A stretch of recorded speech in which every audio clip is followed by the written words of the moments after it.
त्या माणसाला देखील वेदना होऊ लागल्या. गेला डॉक्टर कडे. गेल्याच्या नंतर डॉक्टरांनी त्याला इंजेक्शन दिलं. त्याच सोबत 2 बँडेज पट्ट्या दिल्या. सांगितलं डॉक्टरांनी, पूर्ण ऐकूनच घेतलं नाही या गड्याने.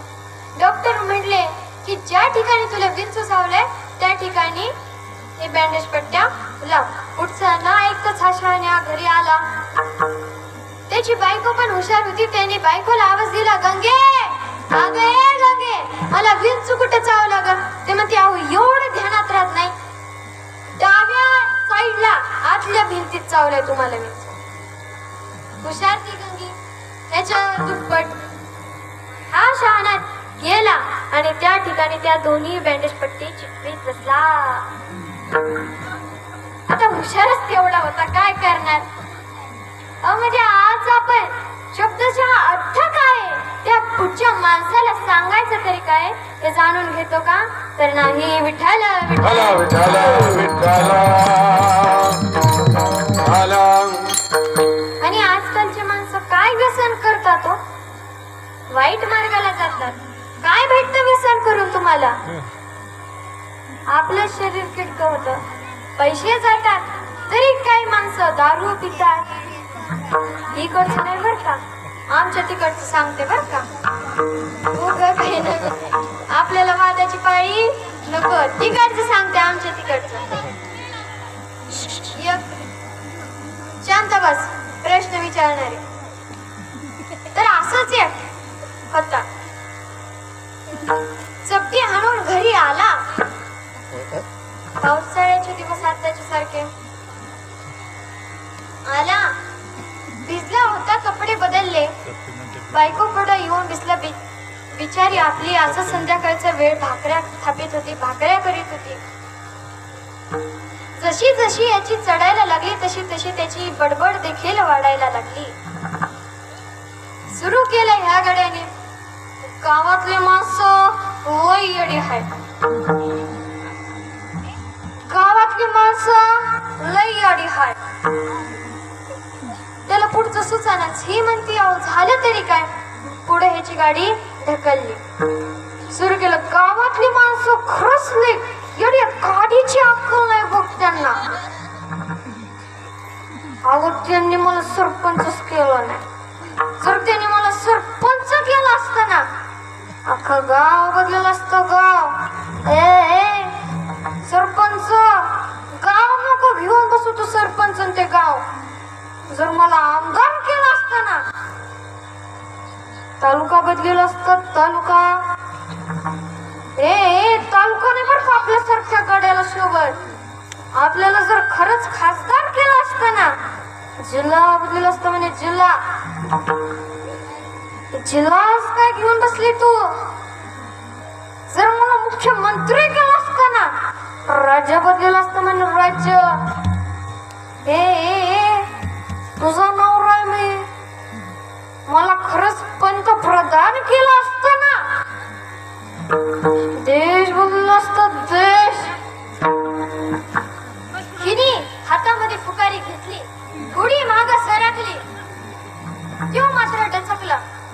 हिने सांगितलं, अरे पिस्तुल्या, तू गावापासून पंतप्रधान व्हायला निघलास बाबा, अख्खा देश बदलायला निघलास तू.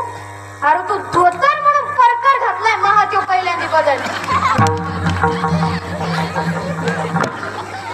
या पेटाड्यांची तर सांगा तेवढी कमी हो.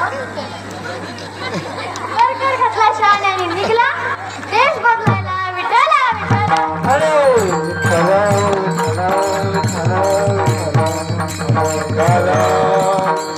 तुझे आताचे असले पण हे का व्यसन करतो उगत. एक घोट पेताना अख्ख्या गावामध्ये आपली इज्जत झाली तर काय भेटतंय? आणि काहीच नाही. आपलं शरीर आपल्या नियंत्रणामध्ये राहत नाही. त्यामुळे तुम्हा सगळ्यांना मला कळकळीची विनंती करते की तुम्ही व्यसन करू नका, वाईट मार्गाला जाऊ नका. विठ्ठला विठ्ठला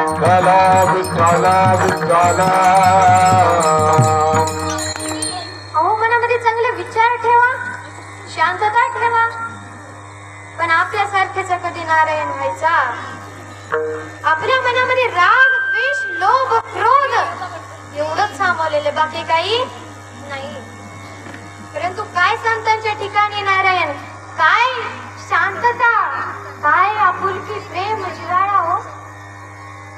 अहो संत तुकाराम महाराज, त्यांची म्हैस त्यांच्या पुढंच असणाऱ्या म्हणजेच मम्माजी बुवांच्या बागेत गेली. म्हशीकडून नासधूस झाली. आता ते मुक जनावर काय करणार, त्याला काय कळते कोणाचं रान. दिसला हिरवा चारा, गेला खायला, परंतु थोडीफार नासधूस झाली. हे जसं मम्माजी बुवांना कळलं, त्यांनी तुकाराम महाराजांना बोलवून आणलं, काठीनं बदलून काढलं, नको नको तेवढं मारलं. परंतु त्याच रात्री त्याच दिवशी कोणाला मारलं तिथे, कोणाला मारलं, कुणी मारलं, काय सुरू आहे. तर मम्माजी बुवांनी तुकाराम महाराजांना मारलं का, बागेमध्ये म्हैस गेली होती म्हणून. आणि त्याच दिवशी तुकाराम महाराजांचं कीर्तन. आता तुकाराम महाराजांचं कीर्तन म्हटलं गावातलं कोणतंच माणूस घरी राहायचं का नाही, प्रत्येक जण कीर्तनाला यायचं. परंतु त्या दिवशी अगदी पुढं बसून कीर्तन ऐकणारे, तुकाराम महाराजांचं कीर्तन कधीही न हुकवणारे मम्माजी बुवाच आले नाही. तुकाराम महाराजांना कळलं कीर्तनाची वेळ निघून जात होती आणि ते म्हणाले की तुम्ही भजन करा. मी 5 मिनिटात जाऊन आले मम्माजी बुवांच्या घरी. गेले, बाहेरून आवाज देतात मम्माजी बुवा, मम्माजी बुवा. मम्माजी बुवांचा आवाजच येईना. शेवटी आज जाऊन बघितलं तर ते हातरुणावरती पडलेले होते. त्याचा हातपाय दुखत होते, ते कणत होते जोराने. शेवटी तुकाराम महाराज म्हणले, अहो काय शांतता हो. ते म्हणाले, मला माहितीये माझी म्हैस तुमच्या बागेमध्ये आली, तिने थोडीफार नासधूस केली, त्यामुळे तुम्ही मला आज काठीनं बदाडून काढलं, खूप मारलं, त्यामुळे तुमचे हातपाय दुखत असतील. तुमचे हातपाय या वेळेस चेपून देतो, पण याल ना माझ्या कीर्तनाला, ऐकाल ना माझं कीर्तन. म्हणजे एवढा सुविचार, एवढी शांतता ही फक्त आणि फक्त संतांच्याच ठिकाणी. अहो त्यांनी नारायण केला, मनातला राग, द्वेष, लोभ काढून टाकला. यांनी मला मारलं यांनी, आणि मी यांचे हातपाय कसं काय चोपून देऊ, काहीच विचार केला नाही. अहो ज्यांनी आपल्याला मारले त्यांचेच हातपाय चेपून दिले तुकाराम महाराजांनी. म्हणजे त्या ठिकाणी त्यांनी आपल्या या शरीराचा नारायण केला, आपल्या मनाचा नारायण केला. हा जो त्यांचा मन आहे, चालक आहे, प्रधान आहे, त्याचा त्यांनी नारायण केला आणि मम्माजी बुवांचे हातपाय चेपून दिले. हे तुकाराम महाराज अभंगाच्या 3ऱ्या चरणात सांगतात.